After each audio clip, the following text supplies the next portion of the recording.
DJ Rohit Patel 646 काल बाजार A1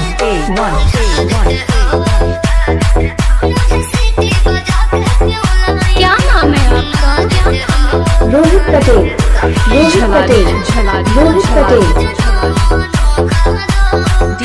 भाई साई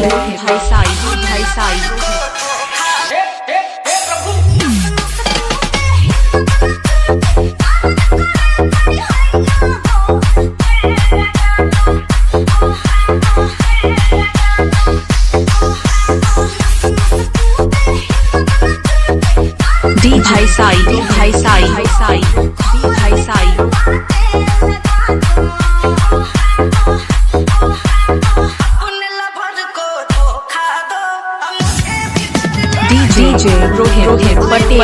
646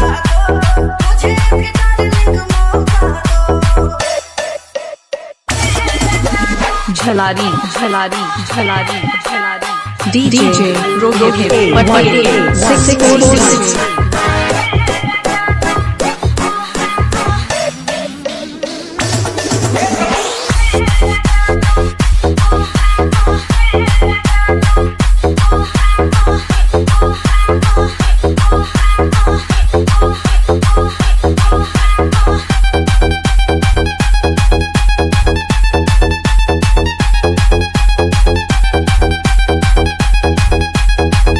DJ Rohit Patel काल बाजार DJ A1 झलारी कंचनपुर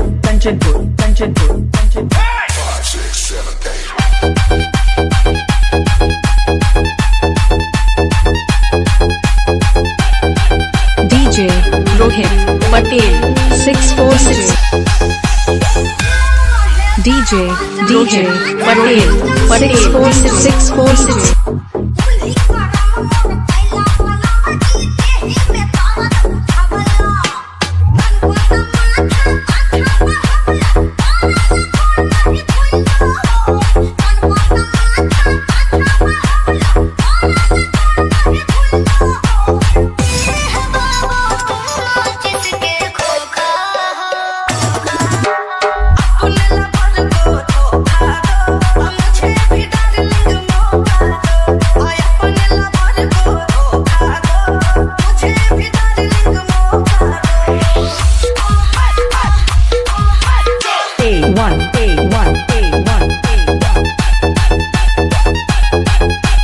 झलारी सागर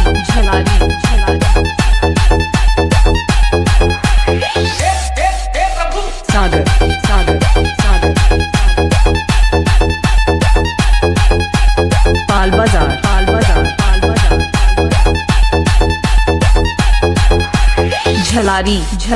झलारी